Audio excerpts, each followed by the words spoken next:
Hello everyone. तो आज हम शुरू करने वाले हैं बीटा ब्लॉकर्स और it is also known as beta adrenergic blockers. Beta blockers generally वो ड्रग्स होते हैं जो beta mediated effect of sympathetic stimulation को ब्लॉक करते हैं as well as adrenergic drugs के इफेक्ट को भी ब्लॉक करते हैं। तो पहले हम जानते हैं कि बीटा मीडिएटेड इफेक्ट्स है क्या। Beta mediated effects are those effect which affects the excitatory actions of heart, neural stimulation and metabolic functions. It also has the inhibitory effect on smooth muscles. यहाँ पे एक पॉइंट रिमेंबर करना है कि excitatory effect of heart को भी ये decrease करता है such that tachycardia and arterial fibrillation, arterial flutter as well as hypertension. ये पूरा बीटा ब्लॉकर का जो एक्शन होता है वो CAMP पाथवे द्वारा मीडिएटेड होता है। हम इसको दूसरे टॉपिक पे कवर करेंगे, that is what is CAMP pathway. Now classification of beta blockers. Beta blocker की क्लासिफिकेशन कई जगह बहुत सारी है, बट सिंप्लीफाइड फॉर्म में अगर हम बीटा ब्लॉकर की क्लासिफिकेशन देखें तो सबसे पहला आता है first generation, those are non selective beta blockers. Second generation, those are beta 1 selective blockers and third generation are additional vasodilatory effect beta blockers. तो यहाँ पे आप लोग कंफ्यूज होंगे कि what is selective and what is non selective. Generally beta 1 receptor and beta 2 receptor हमारे पूरे body में प्रेजेंट होते हैं at different sites. Beta blockers which are non selective means they does not differentiate between beta 1 receptor as well as beta 2 receptor, they act in both the receptors. तो इसके examples है propranolol, timolol और pindolol. ये beta 1 receptor पे भी act करेगा, beta 2 receptor पे भी एक्ट करेगा। जनरली बीटा 1 रिसेप्टर पे अगर ये एक्ट करता है तो it will have cardiac depressant function which will reduce the heart rate. But यहाँ पे एक चीज नोट करने की बात है, ये smooth muscles of the bronchus पे भी एक्ट करेगा, so it will have bronchoconstrictory effect. तो यहाँ पे हम देख सकते हैं कि बीटा ब्लॉकर्स जो नॉन सिलेक्टिव है इनको हम एस्थमा या COPD के पेशेंट पे नहीं दे सकते। Next second generation beta 1 selective blockers, इसके साथ लंग्स का या फिर ब्रोंकियल स्मूथ मसल्स का कोई भी रिलेशन नहीं है। इसके एग्जांपल है एटिनोलोल, मेटाप्रोलोल और इस्मोलोल। सेकेंड आता है third generation which has additional vasodilatory effect. इसके अंदर भी दो आते हैं, नॉन सिलेक्टिव और selective beta 1 blockers, labetalol, carvedilol and in beta 1 selective बीटाक्सोलोल।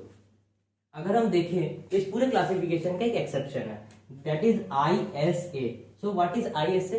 Intrinsic sympathomimetic activity.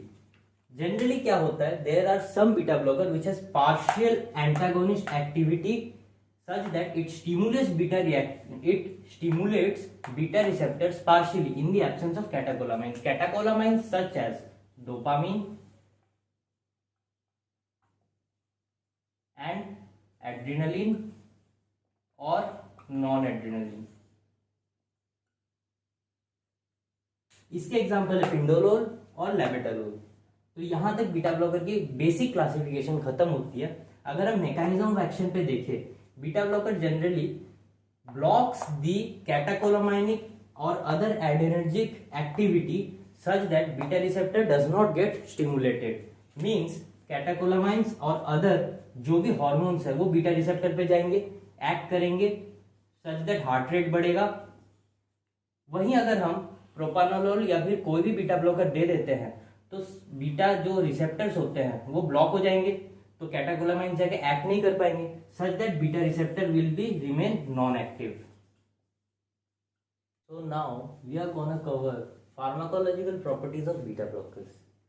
Beta blockers के कई सारे डिफरेंट फार्माकोलॉजिकल प्रॉपर्टीज हैं। उनमें से सबसे पहला है the pharmacological effect on cardiovascular system. If we go on to the heart function, the beta blockers generally depresses all cardiac activity. Yes. While administrating beta blockers shows negative chronotropic effect. The heart rate of a patient will decrease. अगर किसी patient का पहले 150 पर minute heart rate था, While administering any beta blocker such that propanolol, timolol or ismolol, the heart rate will be decreased to 70 beats per minute. Next, it shows negative inotropic activity. So what is inotropic activity? Inotropic activity is the property of the cardiac muscle such that how it contracts or how forcefully it contracts. Heart patient के अगर हम normal condition में देखें, the heart shows a strong contractility nature, मतलब जो myocardium है heart का वो बहुत ही फोर्सफुली कॉन्ट्रैक्ट करेगा. While administering beta blocker, it shows negative inotropic effect such that it will decrease the force of myocardial contractility. Myocardial contractility decrease होता है तो force of ejection will be decreased and such that cardiac output is also decreased. मतलब जितना blood बाहर आना था, अगर हम फोर्सफुली हार्ट को दबाते हैं, फोर्सफुली मायोकार्डियम को दबाते हैं तो जितना ब्लड बाहर आएगा, और नॉर्मली मायोकार्डियम अगर अपने आप दबता है तो उससे कम या नॉर्मल फिजियोलॉजिकल अमाउंट में. Next it will show negative dromotropic activity. What is dromotropic activity? Dromotropic activity means the rate और the time for conduction of the impulses through the heart muscles. Means negative dromotropic activity show करना मतलब it will decrease the conduction in the atria as well as atrioventricular nodal activity is also decreased. है atrioventricular nodal activity अगर decrease होता है तो इसके चलते क्या होगा, ऐसे नोड से एक इलेक्ट्रिकल इम्पल्स जनरेट हुआ, वो फर्दर एवी नोड में गया, बंडल ऑफ हिस पे गया and it will give an conduction, it will complete the conduction cycle of the heart. अब administrating beta blocker causes delay in this whole conduction process such that एक conduction process जितना delay होगा एक cardiac तो एक heart rate भी decrease होगा. अब कंडक्शन प्रोसेस डिक्रीज करना मतलब हार्ट रेट डिक्रीज करना. Next, the fourth point shows decrease in cardiac output. Decrease in cardiac output is totally related to negative inotropic activity. जितना फोर्सफुली कॉन्ट्रैक्ट करेगा उतना ज़्यादा ब्लड निकलेगा, उतना ज़्यादा कार्डियक आउटपुट होगा. अब हम मायोकार्डियल मसल्स को रिलैक्स कर रहे हैं सच दैट कार्डियक आउटपुट भी कम होगा. नेक्स्ट, जो फिफ्थ पॉइंट है, it shows decrease in cardiac work, thus it also reduces the oxygen requirement of the myocardium. जो लास्ट पॉइंट है यहाँ पे हमें ध्यान रखना पड़ेगा, it increases the refractory period of AV node. जो हार्ट पेशेंट्स होते हैं उनमें SA node to AV node जाने का जो टाइम होता है उसको ये डिक्रीज करेगा. मतलब ये एसए नोड है, ये एवी नोड है. The electrical impulse will travel through the SA node from the SA node to the AV node. Administrating beta blocker will give a resistance to this pathway such that it causes delay in the conduction system.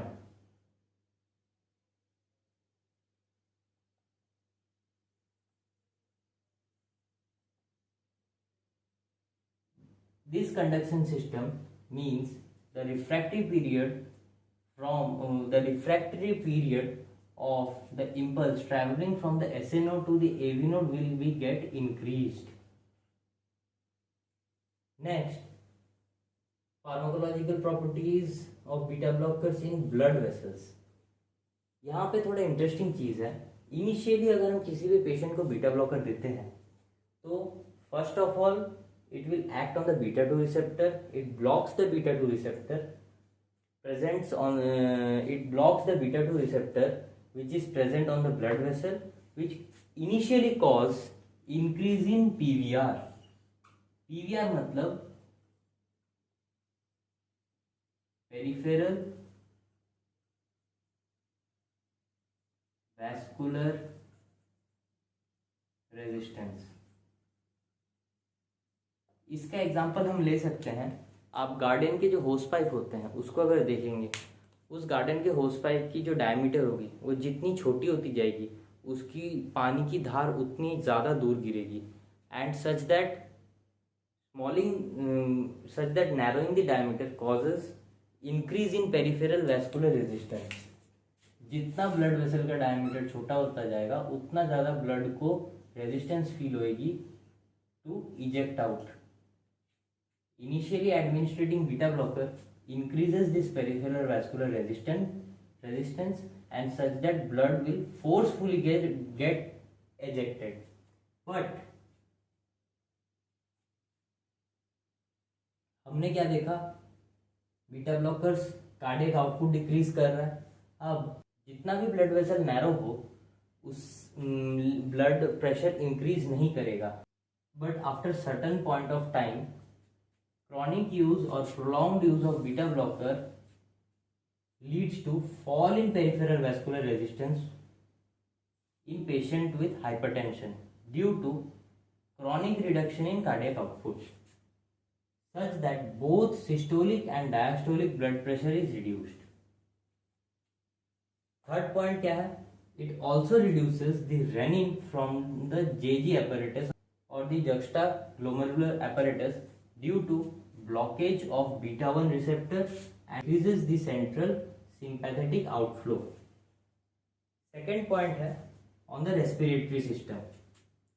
respiratory system का interesting fact जो मैंने introduction में ही बोला था, the non-selective beta blocker blocks the beta 2 receptors in the bronchial smooth muscle, produces severe constriction in patients with asthma and COPD, chronic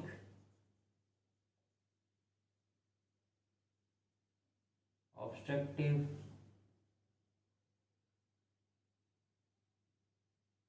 pulmonary disorder. Patient पहले ही breathing difficulty में है, जैसे asthma, उसको सांस लेने में दिक्कत है, COPD chronic obstructive pulmonary disorder, जिसमें उसके already airway, trachea and bronchial pipe constricted है, उसके ऊपर उसको अगर हम और ज़्यादा कंस्ट्रिक्ट करते हैं तो उसकी ब्रीदिंग डिफिकल्टी सीवियर हो जाएगी and patient will suffer a condition called breathlessness। The third point is covered as on action on skeletal muscles।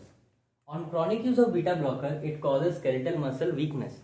अब ये वीकनेस क्यों होता है? Generally beta blockers beta 2 receptors पे एक्ट करते हैं which are present on the skeletal muscle as well as on the blood vessel, such that muscles में adequate amount of blood नहीं पहुंचता and there is no such enough signal which can cause muscular contractility और muscular workforce. तो on prolonged use of beta blocker it causes skeletal muscle weakness as well as tiredness। ये जो property है beta blockers का, इसको हम therapeutically use करते हैं किसके लिए? To treat tremors in some cases। The fourth property, which is a very important property in exam point of view, is the metabolic effect of beta blocker। The metabolic effect of beta blocker is it inhibits glycogenolysis। ये point याद रखना कि beta blocker glycogenolysis के pathway को inhibit करता है, जिसके चलते क्या होता है? It delays the recovery from hypoglycaemic condition. मतलब कोई भी पेशेंट पहले से एंटी डायबिटिक ड्रग्स में है, एग्जांपल सल्फोनाइल्यूरिया और इंसुलिन, ये ड्रग्स क्या करते हैं? It lowers the blood glucose and blood sugar level, but patient को पता चलता है कि उसका ब्लड ग्लूकोज नीचे जा रहा है as patient feels hypoglycemic symptoms जैसे sweating, dryness of mouth and mental sweating, dryness of mouth and delusion. But जब हम बीटा ब्लॉकर देते हैं इंसुलिन और सल्फोनाइल यूरिया के साथ में, वो ब्लड ग्लूकोज लेवल को डिक्रीज तो कर रहा है इंसुलिन और सल्फोनाइल यूरिया, बट इसके जो सिम्टम्स है वो शो नहीं होंगे। क्यों नहीं होंगे? सिंपैथिक स्टिमुलेशन को बीटा ब्लॉकर ब्लॉक कर देगा, such that there will be tachycardia, palpitation and in skeletal muscle there will be tremors, जो बीटा ब्लॉकर को लेने के बाद हाइपोग्लाइसेमिक कंडीशन में शो नहीं होंगे।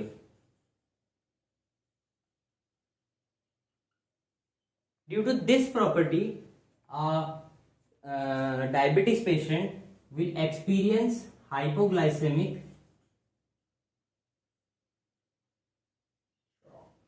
shock. Hypoglycemic shock क्या है?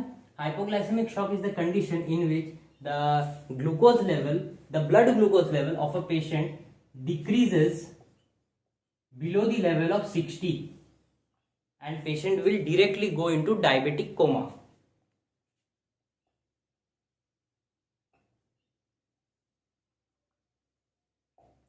इस डायबिटिक कोमा या हाइपोग्लाइसेमिक शॉक के सिम्टम्स को हम मैनेज नहीं कर पाएंगे क्योंकि पेशेंट खुद सिम्टम्स शो नहीं करेगा. As beta blocker will mask all the hypoglycaemic